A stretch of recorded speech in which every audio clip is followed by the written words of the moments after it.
Welcome to a special episode of NeverEndingPanel.com. We're in the Golden Age Theater in downtown Hollywood, and we have a special guest today, John Goodwin, who's the president of Galaxy Press, one of the preeminent publishers in science fiction and fantasy today. Today's special episode will be covering sort of the pulpish topics, and let me give you a rundown of what those topics will be. What is the difference between pulp science fiction and regular science fiction? The second segment will be, how do pulp stories influence mainstream entertainment? And finally, the third one is Buck Rogers versus Flash Gordon. Who wins? We don't know if this is a physical fight or who is just better. We'll figure it out when we get down to that segment. So why don't we start with our very first segment, which is, what is the difference between pulp science fiction and regular science fiction? A brief history for those who don't know it.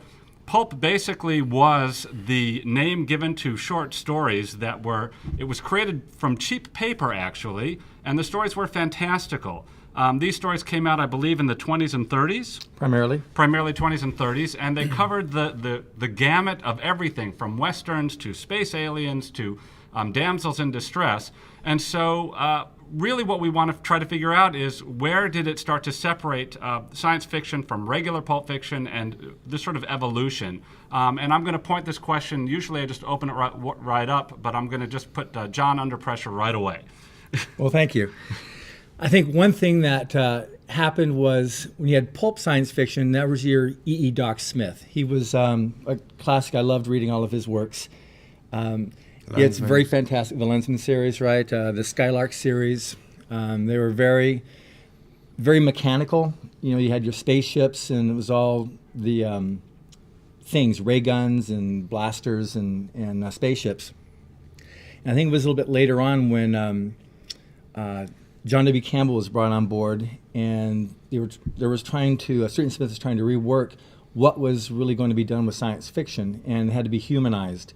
And there was a big change that occurred then, and there was the idea that taking it from straight ray guns to, well, there's who's shooting the ray guns, and what are they doing, and the whole thing of adding the human factor to the science fiction of the time.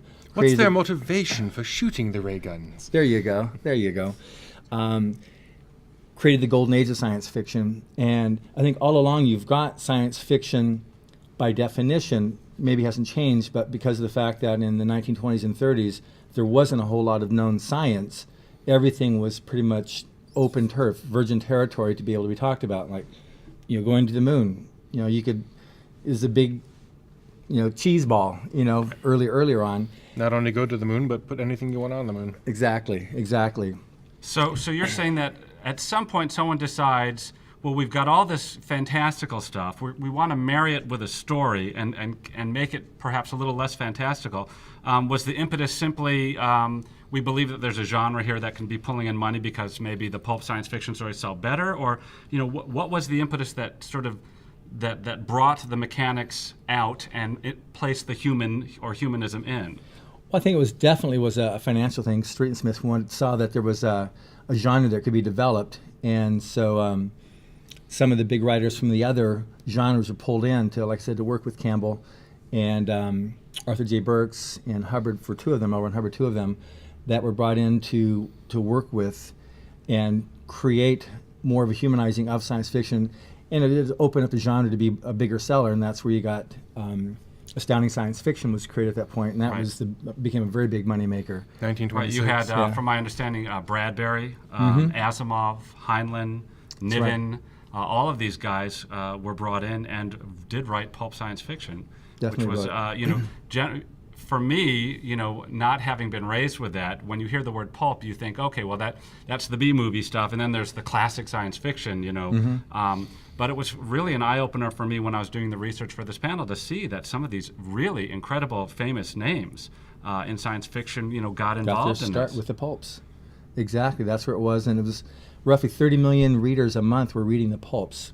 It was in the 30s and 40s. You have to look at what was going on at the time, too, that pulp fiction was such a preeminent form of entertainment. You had the Depression. You just finished World War I, and World War II was coming around the corner. A lot of people, half the people were out of work, and so they needed, it was escapist literature was the other thing that was referred to as escapist fare. And so a person could invest 10 or 15 cents, which was a fair amount of money back then for someone that didn't have money. where they could buy the pulp, they could read it, and they could swap it with someone else. So that one magazine could go for that one book or that one magazine, and they could change it to somebody else, and they could get a whole amount of reading from that little dime or 15 cents. But the main thing is it was able to transport them from here and now, which wasn't necessarily pleasant, to distant planets, different places where it wasn't what they're having to face right now. So it was like the original peer-to-peer network. Yeah. There you go. So was it initially a success, this marriage of human stories to the sort of mechanical, bringing it forward? I would have to say it was. I mean, it's still you talk to anybody about it that's familiar at all with the subject of science fiction, it's still referred to as the golden age of science fiction. And that's where you also had the whole thing of science fiction. It was the herald of possibility. Right. And so it was, and I know there's various, perspectives on this, but by definition, science fiction is science that's at least a little bit fictional. Right. Extrapolative. And exactly. So you might, have something that you can think of it makes sense, but if it hasn't been actually invented, then it is fictional by definition. And so I don't think Michael Crichton ever wrote anything but science fiction, even though he marketed himself as a mainstream writer. But it was all science fiction that he wrote.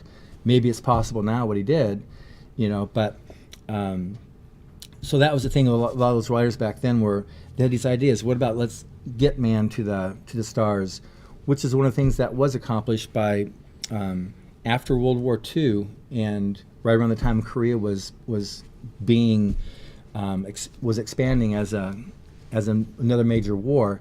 Some of the science fiction writers actually met here in Los Angeles, Heinlein and Hubbard, for two of the main ones in particular. And because they had just experienced the travesties of World War II. They'd just been in there, and they lost a lot of their friends.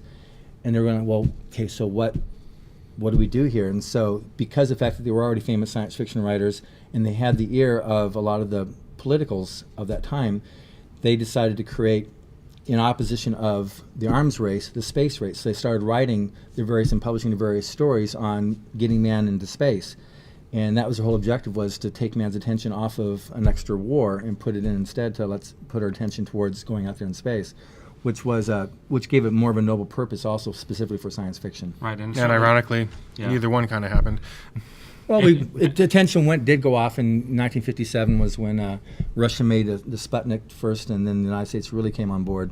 And up and through 69, that was the big goal then. It did go off a bit, Right. Oh, no, I'm not arguing that. They actually, the space race actually is going to be what creates world peace. We already have the International Space Station. We already have countries for space exploration are lending their land to put observatories, and we have international observatories to get the different datas. I think it's Absolutely. interesting. You Well, look back we haven't at had the great space expansion, but nor have we had the Great Big War either, and I'm kind of happy with that compromise. We And I think have when you look a at- camera on Mars taking pictures of of Phoenix landing. Right. I think that in sort of wrapping all this up in our final minute, Golden Age was this world of possibility, as John is talking about, where anything could possibly happen. And then we seem to have gone through this period where a sort of cynicism came in. We're launching spaceships and we're on Mars. We know more about Mars than we do about the ocean floor. And I think to what you're talking about, Michelle, I think that this notion that we're really on the cusp of moving out into space. I would love to see another golden age of science fiction where there is that hope and that possibility that pulp really talks to, and that you really informed us about here, and we really appreciate that, John. It's a great lesson for our listeners and our viewers. Great, thank you very much.